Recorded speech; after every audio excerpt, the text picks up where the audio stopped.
We are going to see एक कुछ plan के बारे में डिस्कस करेंगे। How we are going to proceed with the work plan, मतलब आप स्टडी प्लान इस वर्क स्टडी प्लान की how are we going to spend our next weeks और months, and how you need to prepare for this examination point of view. तो सबसे पहले अगर आप बात करोगे गेट 2025 को फोकस रख के, तो what you have to do is, ये जैसे फाइबर्स को हम लोग स्टार्ट कर रहे हैं। तो फाइबर्स में अगर आप पढ़ रहे हो, तो फाइबर्स में आप एक बुक को एसपी मिश्रा को आप देख सकते हो। एसपी मिश्रा आप एक रेफरेंस के लिए रख सकते हो। दूसरा क्या है, फाइबर्स की जो पीडीएफ नोट्स मैं आपको दे रहा हूँ, पीडीएफ नोट्स, उसको आप पढ़ के साथ में इसमें जो चीजें जो इंपॉर्टेंट हैं that I am going to tell you right now. इसमें सबसे पहले आपको डिसोल्यूशन टेस्ट पढ़ने हैं। डिसोल्यूशन टेस्ट में कौन से फाइबर्स हैं, किस में डिसॉल्व होते हैं, क्या चीजें होती हैं, वो चीजें आपको पढ़ना होता है। कि मतलब कि कॉटन है, कॉटन क्या है, उसमें आप एसिड में डिसॉल्व होता है कि नहीं होता है। तो ये सारा चीजें, पॉलिस्टर है, पॉलिस्टर जैसे मेटाक्रिसॉल में डिसॉल्व हो रहा होता है। तो ये चीजें आपको पता होनी चाहिए। इस तरीके की भी चीजें बहुत आती हैं पेपर में। दूसरा, फ्लेम टेस्ट। फ्लेम टेस्ट की अगर हम बात करते हैं, तो फ्लेम टेस्ट में जैसे हम एग्जांपल के लिए बात करते हैं, तो फ्लेम टेस्ट में आप देख रहे होगे कि कॉटन है, जैसे एग्जाम्पल के लिए हम बात कर रहे हैं कॉटन। तो कॉटन में कौन सी आती है, फ्लफी ऐश निकल के आती है जब आप जलाते हो। अगर हम कार्बन फाइबर की बात करें, तो carbon fibre does not burn. फिर अगर हम आगे एग्जाम्पल के लिए इफ वी कंसीडर सिल्क, तो सिल्क गिव्स द क्रशेबल बीड्स। तो इस तरह से आप कैलकुलेशन कर रहे होते हो, इट गिव्स फ्लफी ऐश और it does not burn. Next we discuss about these silk, तो silk gives crushable weed. I will give you all these things, but you can note these things as of now. Beads, BADS beads और acrylic की बात करते हैं, तो it gives non crushable beads, non crushable beads. तो these are the flame test की अगर हम बात करते हैं, तो इस तरह से एग्जाम्पल के लिए हम इसको कंसीडर कर रहे हैं, और इस तरह से आप इसको करोगे। नेक्स्ट अगर हम फाइबर में बात करते हैं, तो आपको सबसे इंपॉर्टेंट ये पता होना चाहिए, कंपैरिजन। कंपैरिजन की नेचुरल फाइबर्स में कौन कौन से, ये तो पेपर में नहीं आएगा, बट अगर मिनरल फाइबर की बात करते हैं, जैसे एग्जांपल हो गया एस्बेस्टोस, तो इस तरीके के क्वेश्चन आपको 1 मार्क में देखने को मिल रहे होते हैं। अच्छा, दूसरा आपको एक चीज और पता करनी है। ये चीज में अगर आप कैलकुलेशन करोगे, जैसे क्रिस्टलैनिटी, परसेंट और एमोर्फस, कौन सा फाइबर कितना क्रिस्टलाइन है, कौन कितना एमोर्फस है, वो चीजों के बारे में भी आपको पता होना चाहिए। ठीक है। तो इस तरह से आप टेक्सटाइल फाइबर्स को कैलकुलेशन करोगे। फाइबर्स में 2-3 चीजें और इंपॉर्टेंट आ जाती हैं, जैसे polyester. Polyester is most important. Polyester का आपको क्वेश्चन जो है, मोस्ट ऑफ द, अगर आप लास्ट 20 ईयर्स को एनालाइज करोगे, तो आपको एसर्शन रीजन में बहुत टाइम क्वेश्चन मिल रहा होता है, एसर्शन रीजन में। इसलिए पॉलिस्टर का हमारा पढ़ना जो है बहुत इंपॉर्टेंट हो जाता है। पॉलिस्टर और विस्कॉस फाइबर, ये बहुत आता है पेपर, असर्शन रीजन में ये हर साल क्वेश्चन आ रहा होता है। विस्कॉस में भी सबसे इंपॉर्टेंट ज़ैंथेशन प्रोसेस आता है, जहां पे आप ज़ैंथेशन, इसमें आप CS2 से रिएक्शन करा के तब करते हो, जैसे सेल्यूलोज को आप सोडा सेल्यूलोज में कन्वर्ट कर रहे होते हो। इस तरह से आप इसमें कैलकुलेट करके फिर एक रीजनरेटेड फाइबर को आप डेवलप कर रहे हो। इसमें जो है आप, ये एक सिंथेटिक हो गया, एक नेचुरल हो गया। नेचुरल तो आपने बाय नेचर से प्रिपेयर कर लिया, बट जो भी आपके सिंथेटिक फाइबर्स आगे, आप उनको 3 तरीके से प्रिपेयर कर रहे होते हैं, as we discussed in our earlier classes. कौन कौन से वो प्रोसेसेस होते हैं, जैसे क्या, कौन सी स्पिनिंग लाइंस जिसको हम बोलते हैं, स्पिनिंग की बात करते हैं, तो स्पिनिंग में आप कैसे कैलकुलेशन करते हो। मेल्ट स्पिनिंग की बात करते हैं, एक सॉल्यूशन स्पिनिंग की बात करते हैं। तो सॉल्यूशन स्पिनिंग में ही आपकी ड्राई स्पिनिंग आती है और एक वेट स्पिनिंग आती है। कौन से फाइबर में कौन सी स्पिनिंग कर रहे हो आप, वो चीजें आपके लिए समझना बहुत इंपॉर्टेंट हो जाती हैं। पॉलिस्टर में अगर हम बात करते हैं, एक तो DMT रूट ज्यादा अच्छा होता है, वो TPA रूट आपका ज्यादा अच्छा होता है। तो इस तरह से आप कैलकुलेशन करते हो।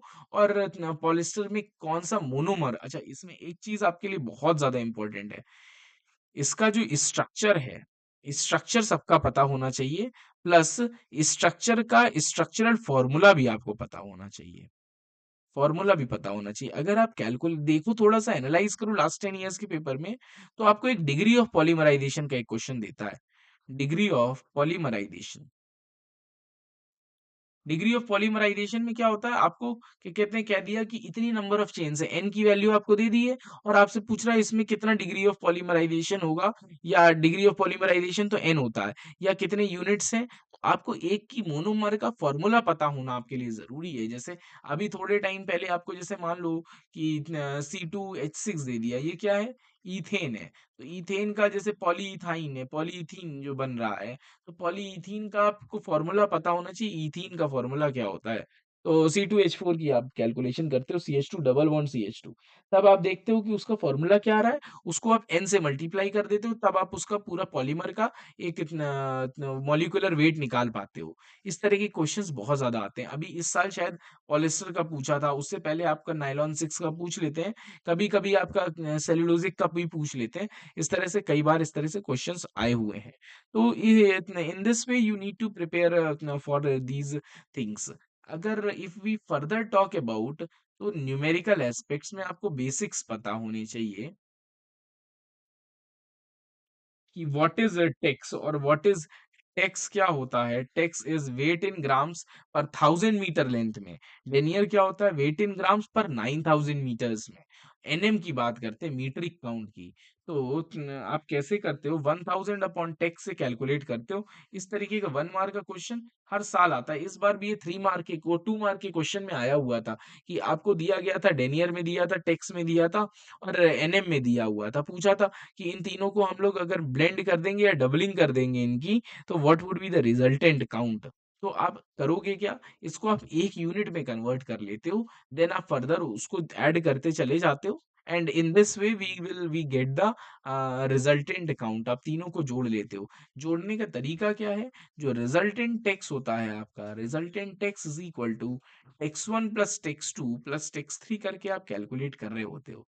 अगर आप एनी की बात करते हो, तो एनी में ऑपोजिट होता है, 1/n is equal to 1/n1 plus 1/n2 plus 1/n3 करके आप कैलकुलेट करते हो। Higher the tex, coarser the fibre, higher the any, finer the fibre. ये चीजें आपको पता होनी चाहिए, एंड आई नो कि ये सब चीजें आपको पता होंगी ऑलरेडी। तो जितना ज्यादा टेक्स की वैल्यू होगी, उतना ज्यादा आपका फाइबर या यार्न कोर्स होगा, मतलब उतना ज्यादा मोटा होगा। और इसमें जितना ज्यादा एनी होगा, उतना फाइन होगा। यही इसी में ही कैलकुलेशन करते हो आप कॉन्ट्रैक्शन परसेंटेज का, वो यार्न ज्योमेट्री के प्रोसेस में आ जाता है। तो इतना process for this fibre processes में आपको ये पढ़ना ज्यादा जरूरी है। दूसरा, फाइबर में आपका एक हाई परफॉर्मेंस फाइबर आ जाता है। Other than high performance fibre, acrylic fibre भी is important for you.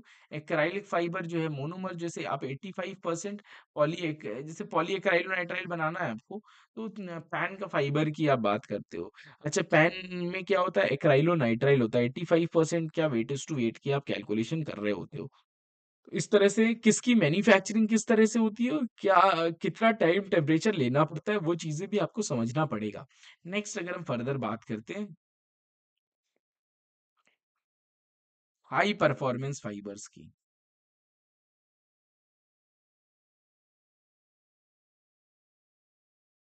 High performance fibres में आपका कार्बन फाइबर आ गया। कार्बन फाइबर आपका कैलकुलेशन में आया है। केवलार आ गया। नोमेक्स आ गया।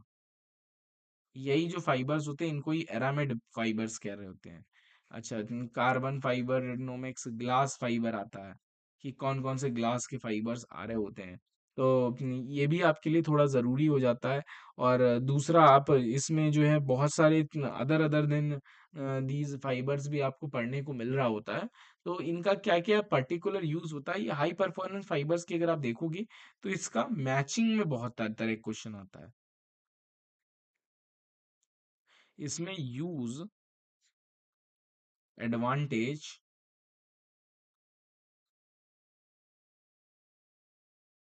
स्ट्रक्चर, ये सारी चीजें आपको पता होनी चाहिए कि क्या है। दूसरा, डेंसिटी भी पता होना चाहिए। डेंसिटी क्या है? स्ट्रक्चर और प्रॉपर्टीज। तो इतना आइडिया शायद आपको होना चाहिए। ग्लास के कौन-कौन से वेरियस टाइप्स होते हैं, ये पता होना चाहिए। दूसरा अगर हम बात करते हैं इसका इसका जो है मैचिंग जो आती है वो एप्लीकेशन बेस्ड आती है, कि इस फाइबर का कहाँ एप्लीकेशन आप कर सकते हो, वो चीज़ आपको थोड़ा-सा समझनी पड़ेगी कि आप किसको टेंट में यूज़ करोगे, कि किसको आप फायर फाइटर सूट में यूज़ करोगे। और केवलार को आप बैलिस्टिक्स में यूज़ कर रहे होते हो क्योंकि उसकी मैकेनिकल स्ट्रेंथ बहुत ज़्यादा होती है। नोमेक्स को आप एफआर सूट्स में या यूज़ करते हो क्योंकि इसकी एलओआई वैल्यू ज़्यादा होती है। तो इस तरह से आप इसमें कैलकुलेशन कर रहे होते हो। नेक्स्ट अगर हम देखेंगे तो डेंसिटी आपको पता होना चाहिए कि डेंसिटी कौन से फाइबर की कितनी डेंसिटी आ रही है। जैसे हम कॉटन की बात करते हैं तो कॉटन में आप जैसे डेंसिटी बात करोगे तो 1.22 ग्राम पर सीसी की बात करेगा। नायलॉन की बात करोगे आप तो जो है वो कैलकुलेट करेगा 1.14 ग्राम पर सीसी। अच्छा, अगर आप पॉलिस्टर की बात करोगे तो 1.38 हो गया। पॉलीप्रोपाइलीन की बात करोगे तो 0.92 हो गया। तो इस तरह से आप कैलकुलेट करते हो और इसमें आप देख रहे होते हो। दूसरा अगर हम वूलन फाइबर्स की बात करते हैं तो वूल और सिल्क के बारे में आपको थोड़ा-सा पढ़ना पड़ेगा कि वूल में कितने अमीनो एसिड्स होते हैं, क्या उसका स्ट्रक्चर होता है। सिल्क की लाइफ साइकिल के बारे में पता होना चाहिए, सेरीकल्चर क्या होता है और किस तरीके से फ्रॉम बेसिक रॉ से एडल्ट में कैसे कन्वर्ट होता है, उसका क्या प्रोसीजर होता है। अच्छा, दूसरा एक इसी टेक्सटाइल फाइबर्स में आपको मेल्टिंग टेम्परेचर पढ़ना पड़ेगा। Melting temperature, degradation temperature, degradation temperature and आप बात करोगे क्रिस्टलाइन मतलब आप टीसी टीएम टीजी की बात करते हो तो इस तरह से आप करते हैं और एक मेल्टिंग टेम्परेचर आपको सारे फाइबर्स के पता होने चाहिए इस तरह से we are going to calculate तो this will cover most of these things in general or in specific we will solve many of these papers so you will get the better understanding of the textile fibers one we will be focusing one at a time philosophy in all our lectures ki we will cover one portion and then we will move on to the another portion I hope these things will make will help you in the preparation और इस तरह से हम लोग को आगे prepare करके चलना है और we will target for 15-20 days for a particular kind of thing मतलब particular section then we will proceed ahead after taking the individual tests so this was all about these things if you have any doubts you can ask for this and we will discuss it ahead and thank you very much